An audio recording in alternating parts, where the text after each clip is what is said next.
Okay, question 1. If Jia Bao blank about the book sale, he would have gone for it. Now, this is a third conditional sentence, all right?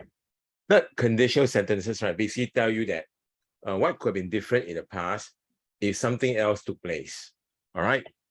Okay, now take note, it's always characterized by the word had, yeah, on one side, and would have or would not have on the other side. Got it? So this is a regular item in exam papers. All right. Okay, what's your answer, guys? Like for example,